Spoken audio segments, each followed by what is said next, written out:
So, all right, let's just talk. Let's just talk Diamond Pearl. So, Kevin, what are your thoughts right now? I mean, you've gotten past the second, or you're about to finish the second gym leader. Like, so far, what do you think of the game? In a word, lazy. Yeah. Oh, okay. I like this. The game's a bit lazy, and the reason I say that, I know why we brought him on. We like this guy. Yeah. Speaking my language. Yeah, I mean, the problem is they've had a lot of experience with remakes, and generally in the past there was a reason for the remake. So you had Fire Red, Leaf Green, you had Heart Gold, Soul Silver, and then Omega Ruby, Alpha Sapphire, and then Kanto got another remake and Let's Go Pikachu, Let's Go Eevee. Mm-hmm. Each one of those, they had a reason. So like in Leaf Green and Fire Red, there was no held items, there was no abilities, so they're catching up the old gen with the modern day. And the same with Heart Gold and the same with Omega Ruby, because then there was like Mega Evolutions. Now, this is the first time I can think of that the remakes are very, very true to the originals, and there's nothing new. Like, there's no, I mean, if you're familiar with Sword and Shield. Well, the Underground is new. I will tell you, like, once you get it, that is a new thing they added. 100%. But I mean, some of the game mechanics, like Mega Evolutions, like they're completely done away with. They were in Sword and Shield. And when it comes to like Dynamaxing and Gigantamaxing, it doesn't make sense to be able to do that in Sinnoh because that's supposed to be like Galar exclusive, like it's to their story. But like there's nothing new. There's nothing new to this game. It's essentially Diamond and Pearl with like a fresh coat of paint. I'm gonna have to say, I agree with you 100%. This feels like the same game that I played all those years ago, essentially with better graphics. The Pokemon 3D now. The graphics, the chibi style, right? I didn't really like that at first. I was like, this is stupid. But then as I'm going through, I'm like, okay, this makes sense that they did it this way. Does it? But yeah, Does it make sense? Well, I mean, nothing makes sense. Okay, let me rephrase that. I don't hate it as much. I got used to it. I was like, okay, this is not as bad as I thought it was gonna be. But yeah, you nailed it on the head. Every time there's a remake, there's a reason for the remake. Yeah. There's, you have like a Mega Ruby and Alpha Sapphire, right? It's like they have their primal forms, which is like a big different story arc and then they go up to space and yada yada, which wasn't in the original game. There's nothing different about this game, and this game feels 100% like a cash grab. More so than all the other ones. Facts. 100%. Facts. 100%. What do you think, Kelf? I'll go you ahead, sorry. Yeah, I mean, again, I had never played this game before, so I'm not basing it off of anything previously. So this is like fresh to me. Again, Pokemon game is a Pokemon game. They're kind of all the same if in the grand scheme of it, but it does feel lazy. I agree with you, only because I feel like I've done this before, and I'm not sure if it's just because I played previous Pokemon games. And I'm like, this is just the same thing I've done before. I already know the mechanics that they do all the time, right? And I think one of my major issues with Pokemon is that they don't keep the same mechanics as other generations, right? And like you mentioned, Kevin, like the what's it called, the Mega Evolutions or those things, like those are sick. And me and Rob and I always talk about those Mega Evolutions being like really dope, and I wish that they continued every time. Right, and I feel like they should have continued that and maybe worked on it a little bit more as they kept going with each each Pokemon game. But they don't do that. They make something really cool in one Pokemon game, and then they just kind of scrap it completely and start something fresh. And sometimes it works and sometimes it doesn't. And this one, like you're saying, Kevin, it doesn't have anything, and there's no like anything that's grabbing my attention for this game besides doing the regular routine, catching Pokemon, going into these towns and getting these badges and doing the same thing that I've been doing for the past 15 years. Yeah, I mean, that's the problem with Pokemon at this point is it's the same thing. Like, you can break down the story. You start off, you're either a boy or girl, doesn't live with his dad, it's only the mom. You get what is up with that? you always get a choice of three. Like they're just deadbeat. They're always deadbeats, right? Like, you get a choice of 3 Pokemon: Fire, Water, Grass. You have to collect 8 badges. You got to fight Elite Four. You become champion. Like, I get the formula, so they don't have to like work on the story really. And there's always a bad guy team as well, right? Like that's just status quo. So everything else should be like, that's your time to shine, right? Like, get the graphics looking good. This game came out in 2006, 15 years ago. So since the last remake, I think it was Omega Ruby Alpha Sapphire. That was in 2014. They've had like 7 or 6 years to work on this. And Does Let's Go count?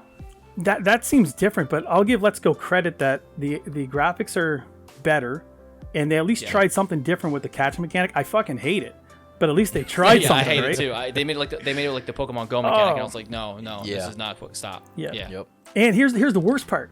The graphics actually aren't bad in this game when you're in a battle. Like, why would you have the sprites look better in battle only? That's a fucking tease, boys. Yeah, that's 100% true. Like, I'm not a fan of the graphics in this game. It does look a little. I noticed some of the subtle things, like your little chibi character. When you're running around, like he does like slight animations as if you just stand there, right? If you're just idle for a little bit, he does kind of like move around and do stuff like that. Again, I'm talking about stuff that I've played years ago. You guys are much more advanced with as far as like playing like the more recent games, but that was a little nod. I'm like, oh, okay, they kind of added that to it. But honestly, everything else is literally the same thing, like you said, Kevin, except for the battles. Like they look a little bit more vibrant, a little bit more different in environments, right? But everything else, I'm like, okay, I've done this before, you know? Yeah. I have 2 things for you guys. Sure. Kevin and Kelvin. If they did away with the chibi graphics and they stuck to the graphics that are in Sword and Shield, would you have liked that better? Do you think that would have been okay? I think so. In my opinion, I would have liked... I do like the Sword and Shield graphics better, for sure.